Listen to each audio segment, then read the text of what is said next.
Hola a todos, bienvenidos a un nuevo episodio del podcast Terror cerca de ti. Como cada capítulo, quiero agradecer a todos los que, semana a semana, escuchan el podcast, así como dar la bienvenida a los que lo hacen por primera vez. No olviden seguirme en Spotify y calificar y dejar un comentario en iTunes. Esto ayuda a que el podcast llegue a más personas. Recuerden seguir mis redes sociales, @terrorcerca, en Facebook e Instagram, donde publico contenido adicional a los episodios.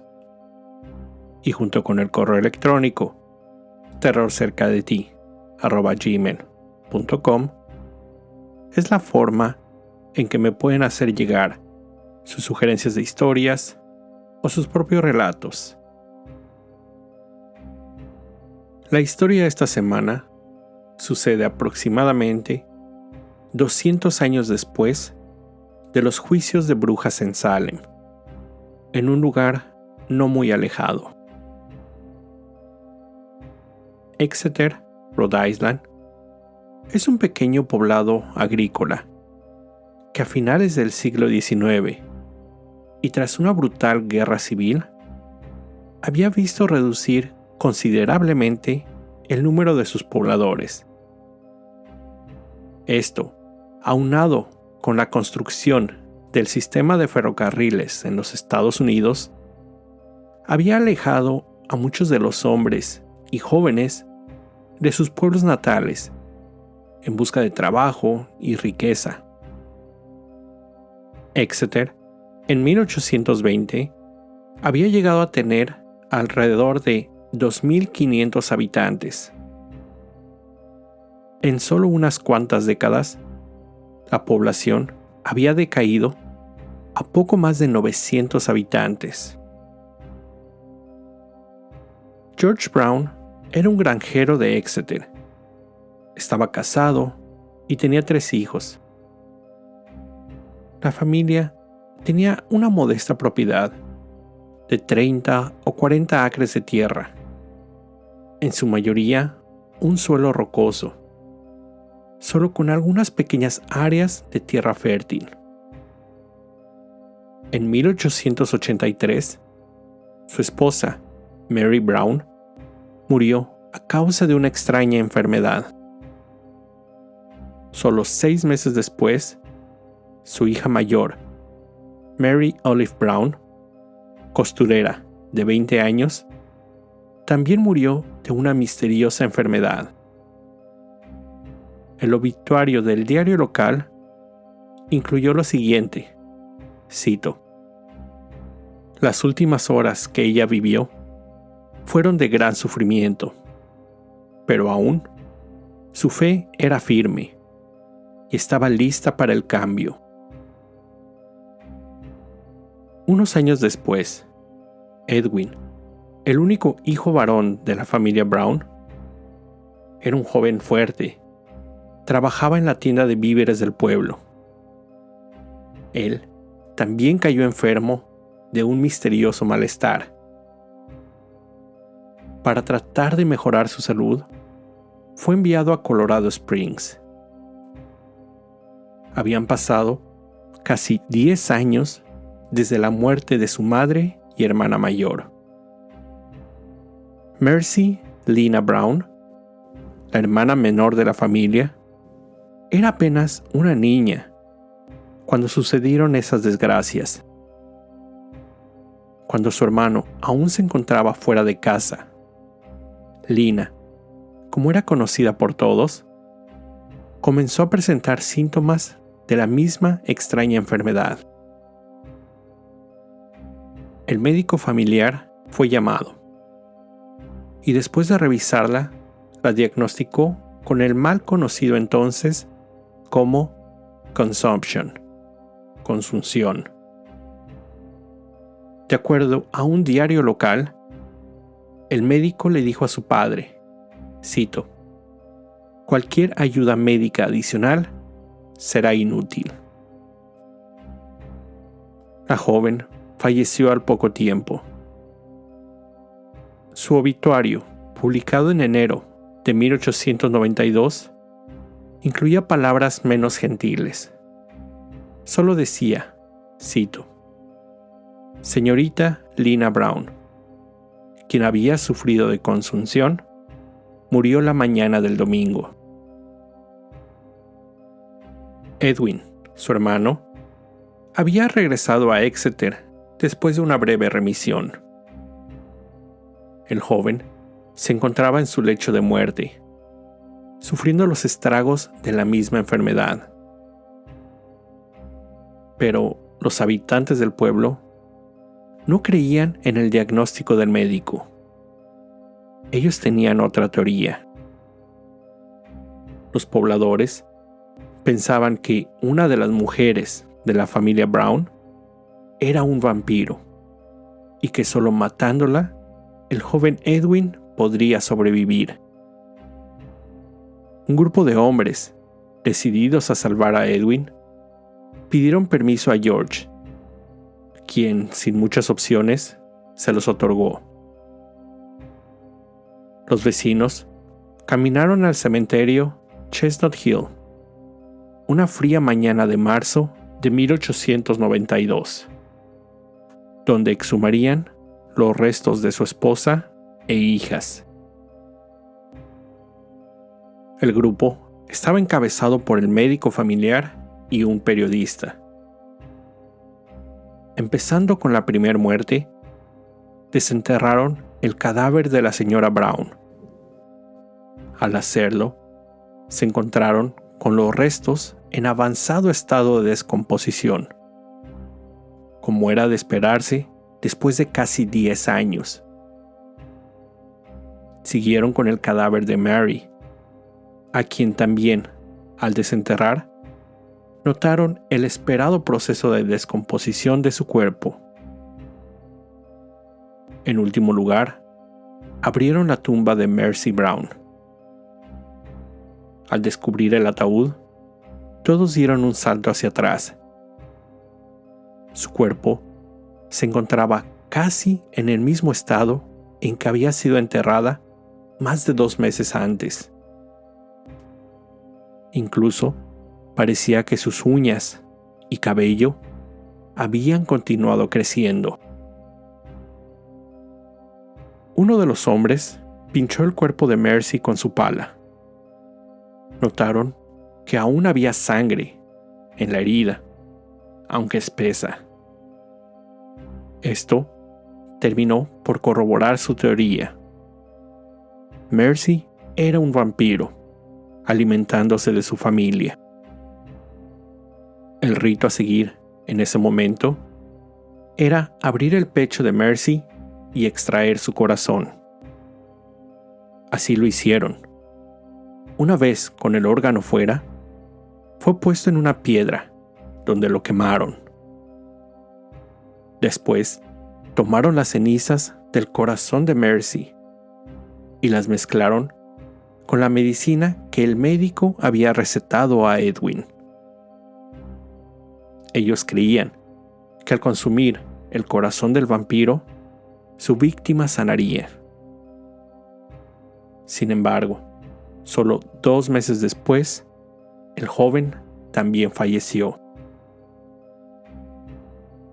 Para los médicos y quienes no creían en las leyendas y supersticiones, no había nada raro en el hecho que el cadáver de la joven Mercy Brown había sido encontrado casi en perfecto estado de conservación. Ella había estado sepultada en los meses más fríos del año, enero y febrero, en un invierno más frío de lo normal, en un área donde la tierra se congela. La misteriosa enfermedad, que aún no era plenamente identificada por sus causas en esos lugares, era probablemente tuberculosis, un mal que en ese momento no tenía un tratamiento confiable. Mercy posiblemente se había contagiado de su madre o hermana, pero había permanecido asintomática por todos esos años. La plaga blanca, como también era conocida la enfermedad, había llegado al área en la década de los 1730s. Para inicio de los 1800, era la causa principal de muerte en todo el noreste de la recién establecida nación, responsable de casi un cuarto de todas las muertes.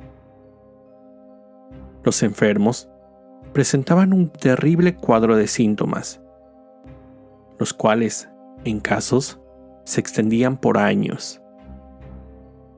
Fiebre severa, tos seca acompañada de sangrado, un visible decaimiento del cuerpo. Grandes gotas de sudor recorrían el rostro de los desdichados, quienes con ojos hundidos y respiración forzada y rápida veían su vida pasar y perderse poco a poco.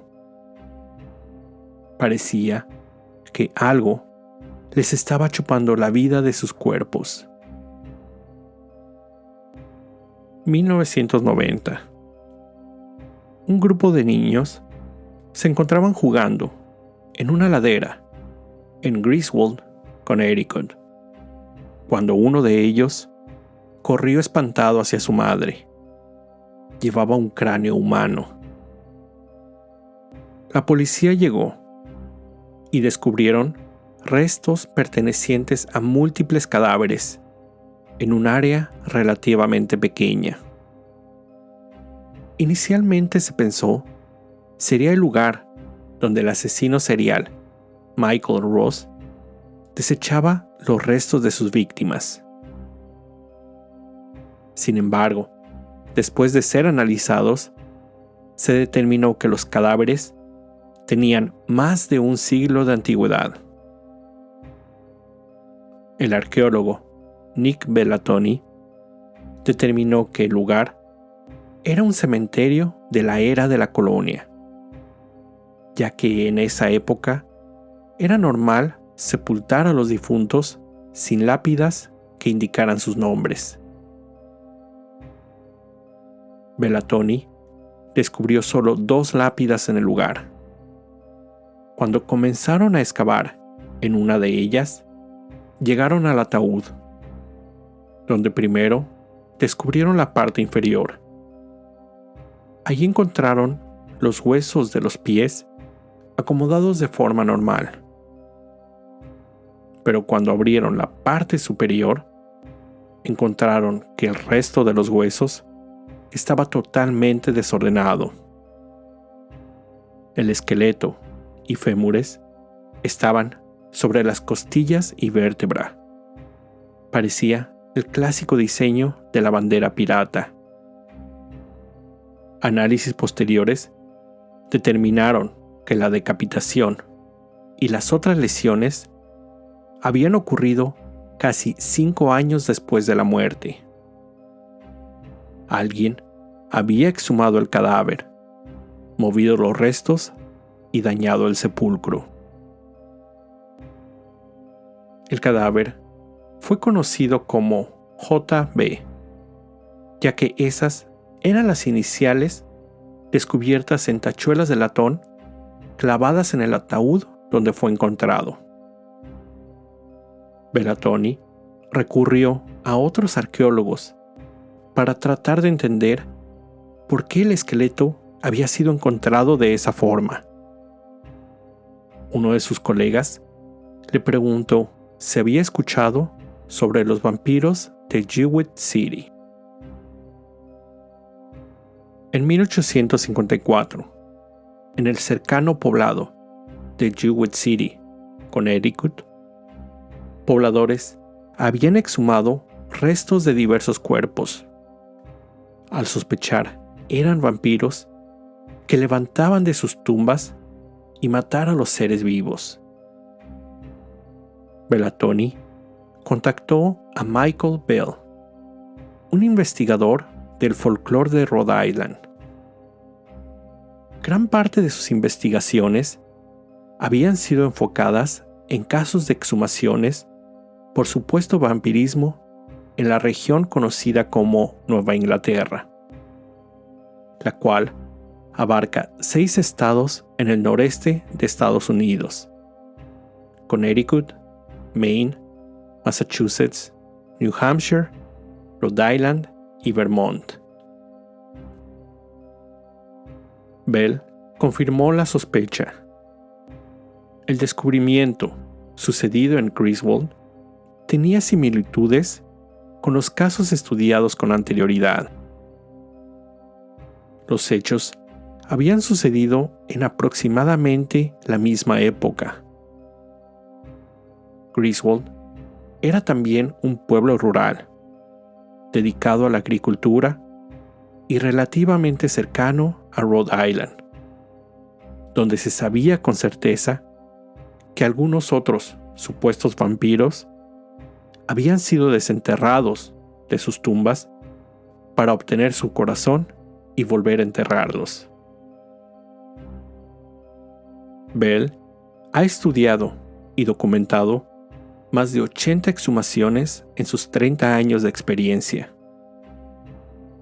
Esos hechos sucedieron desde finales de los 1700 y en lugares tan remotos como Minnesota. Pero la mayoría fueron en las zonas boscosas y poblados pequeños en el área de Nueva Inglaterra en los 1800. Sus investigaciones lo llevaron a buscar registros escritos a mano en los sótanos de los edificios de ayuntamientos o alcaldías, a visitar cementerios para consultar tumbas y lápidas, trazar árboles genealógicos y entrevistar a los descendientes. Sus descubrimientos lo llevaron a la conclusión a lo que se conoce como pánico vampírico. Inició con la histeria popular por los brotes de tuberculosis en la época. No era raro que un miembro de la familia rural se contagiara con la enfermedad. Y, aunque fuera tratado con la medicina de la época, era muy probable que contagiara al resto de sus familiares. Esas primeras víctimas eran después acusadas de ser vampiros, ya que eran los responsables de hacer enfermar a todos a su alrededor, consumiendo su vida. La exhumación era la medida más popular para detener a esos vampiros. Generalmente, en ese rito solo participaban los familiares sanos y algunos vecinos. En algunas ocasiones, los líderes de la comunidad, incluso los sacerdotes, otorgaban su bendición para esa práctica. En las comunidades de Maine y Plymouth, en Massachusetts, los cadáveres eran simplemente volteados hacia abajo, con la creencia que al despertar no podrían cavar hacia la superficie. En Connecticut, Rhode Island y Vermont, se corrió la creencia que debían quemar el corazón del vampiro y que los enfermos comieran los restos o inhalaran el humo a manera de cura. Esos rituales generalmente eran llevados a cabo de forma clandestina, pero en Vermont eran eventos abiertos, incluso considerados hasta como una celebración. El caso de Mercy Brown fue uno de los más conocidos sobre estas exhumaciones por vampiros. Sus familiares se dieron a la tarea de recolectar cualquier artículo publicado en la época. Su exhumación fue cubierta por un reportero del diario Providence Journal, quien atestiguó los hechos. Después, un reconocido antropólogo de la época, George Stetson, viajó a Rhode Island para comprobar la que él llamó, cito, superstición barbárica del área. Stetson escribió un artículo para el diario American Anthropologist sobre los ritos y las historias de los supuestos vampiros en Nueva Inglaterra. El estado de Rhode Island llegó a ser conocido como, cito, la capital de los vampiros en América. El condado de South County contaba con algunas villas aisladas, las cuales semejaban los lejanos parajes de Transilvania, por lo que corrían los rumores que ese lugar era la cuna de vampiros entre 1780 y 1800. Además, cuando Bram Stoker, autor de la novela Drácula, murió en 1912, algunos diarios publicaron notas en los que mencionaban que entre sus archivos habían encontrado artículos de la historia de Mercy Brown. Diversas notas sobre Mercy habían sido publicadas en el New York World en 1896, las cuales habían sido leídas por Bram Stoker mientras se desempeñaba como director de escena y aspirante novelista en tour en el país americano. Aunque algunos investigadores no creen que esta historia haya influido en su obra, ya que al ser publicada en 1897, le dejaría muy poco tiempo para ser incluida en el manuscrito y reflejarse en su obra final en menos de un año. La historia de Mercy Lina Brown ha inspirado un gran número de obras, incluida The Shone House, La Casa Habitada, de H.P. Lovecraft. El primer episodio del podcast Lore del 2015 y su consecuente serie, entre muchas otras. Esta fue la historia de Mercy Brown. Con esto llego al final de este episodio. Como siempre, te recuerdo estar alerta de todo lo que pasa a tu alrededor, ya que el terror está donde menos te lo esperas. El terror está cerca de ti. Cuando el miedo se convierte en terror, hay una historia que contar.